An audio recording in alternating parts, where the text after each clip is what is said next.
Hi friends, welcome back to my channel. ఈరోజు video అంటే మీకు థంబ్నెయిల్ చూడంగానే అర్థమవుతుంది కదా. సో ప్లీజ్ ఫ్రెండ్స్, నా ఛానల్ని లైక్ చేసి షేర్ చేసి సబ్స్క్రైబ్ చేయండి. ఇక కథలోకి వెళ్తే, అప్పుడు నాకు 23 ఏళ్ళు. పీజీ చేస్తూ ఉండేవాడిని.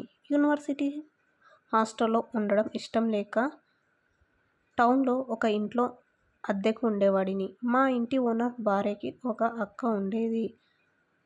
పాపం ఆవిడ భర్త పోయాడంట. అందుకని ఆమె తన చెల్లి ఇంట్లో ఉండేది. 40 ఏళ్ల వయసులో ఆమె మంచి పిటపిటలాడుతూ ఉండేది. మా ఓనర్ అక్క చెల్లెల్ని ఇద్దరిని వాయిస్తున్నాడు అని జోకులేసేవాళ్ళు మా ఫ్రెండ్స్. ఆమె పేరు సురేఖ. నేను ఆమెని దొంగ చూపులు చూస్తుండేవాణ్ణి. ఎప్పుడు ఆమె ఒంటరిగా దొరుకుతుందా, ఎప్పుడు ఒక ఛాన్స్ తీసుకుందామా అని ఎదురు చూస్తూ ఉండేవాడిని. ఒకరోజు నేను కాలేజ్కి బయలుదేరుతుంటే ఓనర్ అంకుల్ వచ్చి, నేను మీ ఆంటీ ఊరెళ్ళాల్సి వచ్చింది. మీ ఆంటీ వాళ్ళ అక్క ఒక్కతే ఉంటుంది. కాస్త తోడుగా ఉండవోయ్ రాజు అన్నాడు. అయ్యో, అంతగా చెప్పాలా అంకుల్, తప్పకుండా ఉంటాను అన్నాను. వయసులో కోరిక తీరబోతున్నందుకు ఆనందిస్తూ ఆయన థాంక్స్ చెప్పి వెళ్ళిపోయాడు. నేను కాలేజీకి వెళ్ళిపోయాను. కాలేజీకి వెళ్ళగానే కానీ మనసంతా ఆంటీపైనే ఉంది. లాభం లేకూడదని మధ్యాహ్నమే వచ్చేశాను. అనుకున్నది అనుకున్నట్టుగా అంకుల్ వాళ్ళు అప్పటికే వెళ్ళిపోయారు. పెద్ద ఆంటీ లోపల ఉన్నట్లుంది. నేను నా రూమ్లో ఫ్రెష్ అయి ఆంటీ ఆంటీ అంటూ పిలిచాను.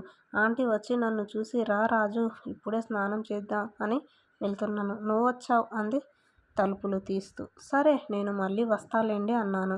ఊరికే వద్దొద్దు, నువ్వు కూర్చో, నేను 5 నిమిషాల్లో స్నానం చేసి వచ్చేస్తాను అంది.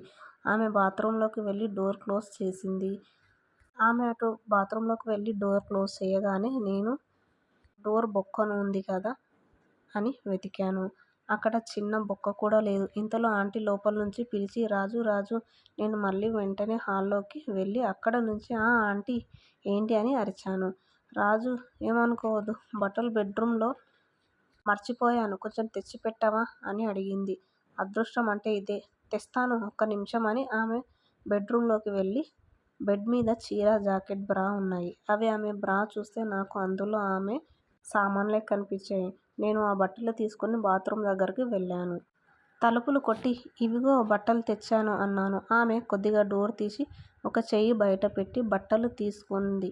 నేను తడిచిన ఆమె చేతిని చూసి నిరాశతో వచ్చేశాను. కొంచెం సేపటికి ఆంటీ బట్టలు వేసుకొని వచ్చింది. నాకైతే అప్పటికప్పుడే బాగా మూడేసింది. కానీ తమాయించుకున్నాను. ఎలాగో ఇంకో వారం టైం ఉంది కదా అనుకున్నాను. ఎదురుగా ఆంటీ ఏవేవో మాట్లాడుతుంది.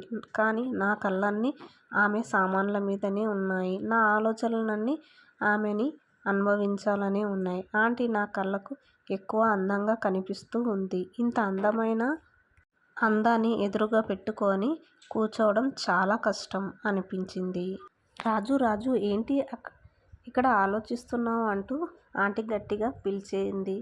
కానీ నేను ఈ లోకంలోకి రాలేదు. అబ్బే ఏం లేదు ఆంటీ, ఏదో ఆలోచిస్తున్నా అన్నాను. అదే, ఏమిటి ఆలోచిస్తున్నావు అని అడుగుతున్నా.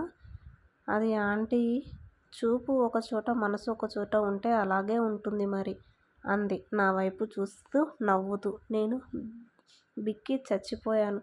ఏం మాట్లాడకుండా తల దించుకొని ఉన్నాను. ఆంటీ లేచి నా దగ్గరకు వచ్చి తన చేతులతో నా మొహాన్ని పట్టుకొని తన మీదకు లాక్కుంది. నా పెదాల మీద ముద్దు పెట్టింది. నీ చూపుల ఆలోచనలు ఎక్కడున్నాయో నాకు తెలుసులేవోయ్. నేను కూడా ఇటువంటి ఛాన్స్ కోసమే ఎదురు చూస్తున్నాను. నీకు నేను నచ్చడమే నా లక్ అంటూ నా మొహాన్ని ముద్దులతో నింపేసింది. నిజంగా నేను షాక్ తిన్నాను. ఆంటీ గట్టిగా వాకటేసుకుంది. ఆమె పెదాల మీద నా పెదాలు అదిమి నా నాలుక ఆమె నోట్లోకి పోనిచ్చింది. కొత్త అందాలతో కనువిందు చేస్తుంది. ఆ రకంగా మేము శారీరకంగా కలిసిపోయాము. మొత్తం ఎంజాయ్ చేశాము. ఆ తర్వాత ఇద్దరం అలాగే కలిసిపోయి పడుకున్నాము. తర్వాత లేచి నేను ఆంటీ బాత్రూంలోకి వెళ్ళి స్నానం చేసుకున్నాము. స్నానం చేసుకొని వచ్చాక మళ్ళీ నాకు మూడు వచ్చింది.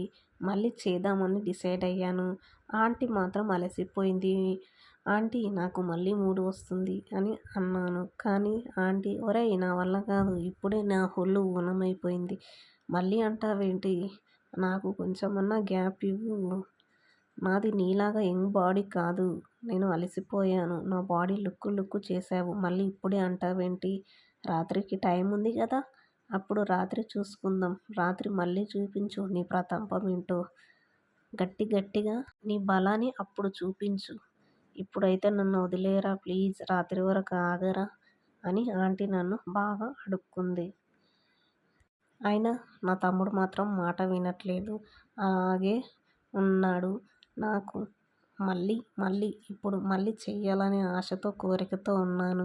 కానీ ఆంటీ ఒప్పుకోవట్లేదు. పాపం తనకు కూడా మనం కొద్దిగా ఛాన్స్ ఇవ్వాలి కదా! తనకి కూడా ఒళ్ళు మొత్తం హూనమైపోయింది.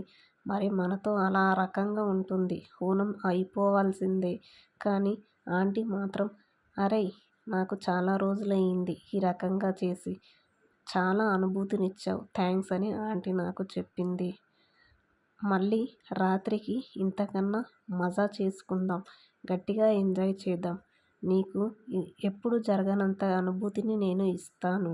ఈ వారం రోజులు మనము ఎంజాయ్ చేద్దాము. మనకు కుదిరినప్పుడల్లా ఈ రకమైన ఎంజాయ్ చేస్తూనే ఉందాము. నీకు నేను చాలా గట్టిగా సహకారం ఇస్తానని చెప్పేసి అన్నది ఆంటీ. ఆ రోజు నుంచి మాకు ఎప్పుడు వీలు దొరికితే అప్పుడు మేము ఇంట్లో కలవడం జరుగుతుండే. అలాగా ఇంట్లో కలవడం వీలు కాకపోతే అలా ఏదైనా లాడ్జ్ రూమ్‌లో తీసుకొనైనా సరే నేను ఆంటీని తీసుకొని వెళ్ళి అక్కడ గట్టిగా అనుభవించేవాడిని. ఆంటీ అందాలు మాత్రం ఎన్నిసార్లు కలిసినా ఆంటీని నాకు మొదటిసారిగా కలుస్తున్నట్టే అనిపిస్తున్నది. అలా ఉంటాయి ఆ ఆంటీ అందాలు. ఆ రకంగా ఆంటీని ప్రతిసారి అనుభవించేవాడిని. ఇది ఫ్రెండ్స్ స్టోరీ. మీకు ఇలాంటి స్టోరీస్ మరిన్ని కావాలంటే ప్లీజ్ ఫ్రెండ్స్ నా ఛానల్ని లైక్ చేసి, షేర్ చేసి, సబ్స్క్రైబ్ చేయండి.